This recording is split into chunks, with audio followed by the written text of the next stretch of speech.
এই সূরাটা পড়লে মনে হবে আপনি এখানে বসেই কিয়ামতটা সচক্ষে লাইভ দেখতেছেন।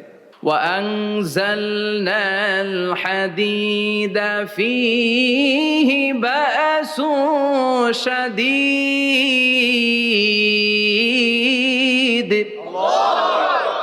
আমি পৃথিবীর মধ্যে লোহা নাজিল করেছি, লোহার ভেতরে আছে ভয়ঙ্কর ধরনের শক্তি। মানাফিউল লিন্নাস, মানুষের জন্য উপকার আছে না নাই? সব কাজে লোহা লাগে। মোবাইল বানাবেন, লোহা লাগবে। গাড়ি, লোহা লাগবে। বাড়ি, লোহা লাগে। এই যে মাইক দিয়ে ওয়াজ করতেছি, লোহা আছে না? লোহা ছাড়া কিছুই হয় না। এই পাহাড়ের এত শক্তি যে পৃথিবীর এই থারথার করে কাঁপুনিকে বন্ধ করে দিয়েছে। হালমিন খালকিকা আসাদ্দা মিনাল জিবাল। ইয়া রব, আপনার সৃষ্টিকুলের মধ্যে পাহাড়ের চেয়েও শক্তিশালী কি কিছু আছে? আল্লাহ বললেন নাম আছে। কি সেটা? আল্লাহ বললেন সেটা হচ্ছে আল হাদিদ, মানে লোহা। লোহা চিনেন? এই হাদিদ নামে, আল হাদিদ নামে আল্লাহর কোরআনে একটা সূরা আছে না নাই? সূরাতুল হাদিদ, লোহার সূরা।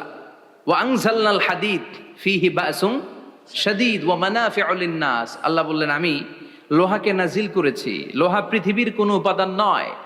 পৃথিবীতে লোহার মলিকিউল তৈরি হয়নি, হয়েছে মহাবিশ্বের অন্য কোনো জায়গা থেকে। লোহার একটা অণু তৈরি করতে 1 কোটি ডিগ্রি সেলসিয়াসেরও বেশি তাপমাত্রা লাগে। এই লোহাকে আল্লাহ বললেন আমি পাহাড়ের চেয়ে বেশি শক্তিশালী করে বানিয়েছি লোহাকে। সুবহানাল্লাহ পড়েন। ফেরেশতারা বললেন হালমিন খালকিকা আসাদ্দা মিনাল হাদিদ। আল্লাহ, আপনার এই সৃষ্টিকুলের মধ্যে লোহার চাইতেও শক্তিশালী কি কিছু আছে? আল্লাহ বললেন নাম আছে। ফেরেশতারা বললেন মা হিয়া। আল্লাহ বললেন সেটা হচ্ছে আন্নার, আগুন।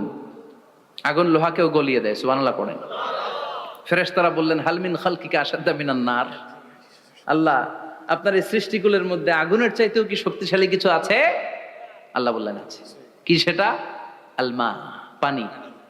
পানি মারলে আগুন। সুবহানাল্লাহ পড়েন। ফেরেশতারা বললেন ইয়া রব, হালমিন খালকিকা আসাদ্দা মিনাল মা। আপনার এই সৃষ্টিকুলের মধ্যে পানির চাইতেও শক্তিশালী কি কিছু আছে? আল্লাহ বললেন নাম আছে। সেটা কি? আর রিহ। আর রিহ মানে বাতাস। কারণ বাতাসের ধাক্কায় সমুদ্রে, সাগরের পানিতে ঢেউ খেলে, জলের উচ্ছ্বাস হয়, জলোচ্ছ্বাস হয়, ঠিক কি না? এবার ফেরেশতারা বললেন মাবুদ, পানির চাইতেও বেশি শক্তিশালী বাতাস। এবার আমাদের জানতে বড্ড মনে চায়, এই বাতাসের চাইতেও শক্তিশালী কোন সৃষ্টি আপনার সৃষ্টি জগতে আছে নাকি? আল্লাহ বললেন বাতাসের চাইতেও শক্তিশালী একটা জিনিস আছে।